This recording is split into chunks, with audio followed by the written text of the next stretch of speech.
আগামী 12ই ফেব্রুয়ারি ত্রয়োদশ জাতীয় নির্বাচন এবং গণভোটের পরে আমরা আমাদের নৌ সদস্যদেরকে নিয়োগ করেছি।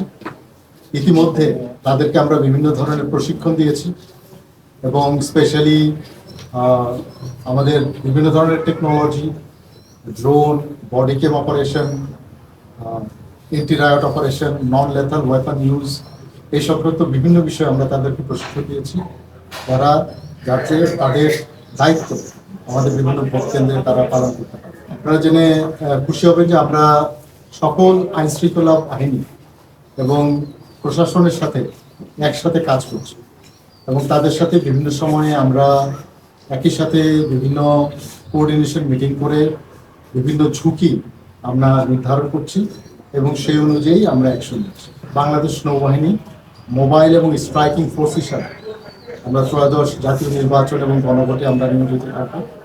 এই অনুযায়ী আমাদের প্রশিক্ষণ থেকে শুরু করে বর্তমানে ডোমিনেন্স পেট্রোল এবং অন্যান্য জিনিস অব্যাহত আছে এবং আশা করি আমরা এলাকার যারা জনগণ আছে তাদেরকে একটা নিশ্চয়তা দিতে চাই যে আমরা একটা সুষ্ঠু এবং সুন্দর নির্বাচনের জন্য সর্বদা তৎপর রয়েছি এবং জনগণ যাতে নিশ্চিত থাকে যে একটি সুন্দর এবং সুষ্ঠু নির্বাচন করার জন্য আমরা বদ্ধপরিকর। বাংলাদেশ নৌবাহিনী উপজেলায় নির্বাচন আচরণ বিধি লঙ্ঘনজনিত যে কোনো কর্মকাণ্ডের বিরুদ্ধে বাংলাদেশ চলে আসবে, পরে আপনাদের মিডিয়া বিপ দিবে ওখানে, বাকিটা হচ্ছে আমাদের ওখানে।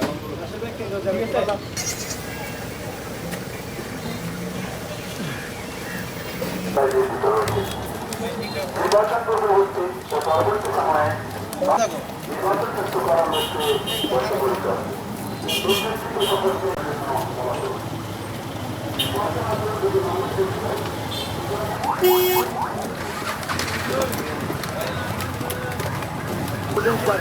নির্বাচনকে অবাধ সুষ্ঠু নিরপেক্ষ নির্বাচন উপহার দেওয়ার জন্য চট্টগ্রাম নৌ কমান্ডার যিনি রয়েছেন তিনি আমাদেরকে ব্রিফ করবেন।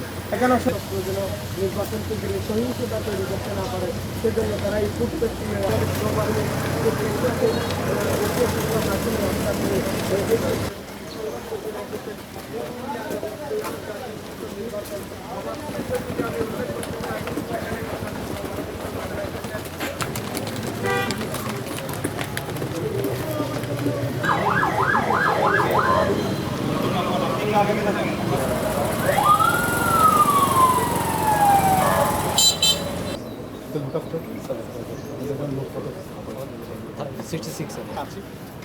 আপনারা যারা আসছেন ইলেকশন ডিউটির জন্য আমি জানি যে আমরা আছি এবং কারেন্টলি আমরা বিভিন্ন ধরনের পেট্রোল করছি, আমরা অন দ্য রান রেখেছি এবং আশা করি যে আমরা একটা ভালো ইলেকশন করতে পারি।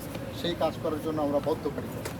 সেজন্য যেটা আমাদেরকে করতে হবে যে আমাদেরকে এই কাজ করে যেতে হবে। আপনারা জানেন যে এই জায়গাটা অত্যন্ত চ্যালেঞ্জিং। আমরা সুশৃঙ্খল যদি থাকি, আমাদের যে প্রশিক্ষণ আমাদের যে দেওয়া হয়েছে সেটা করে আমাদেরকে অন্য বাহিনীর সাথে কাঁধে কাঁধ মিলিয়ে কাজ করে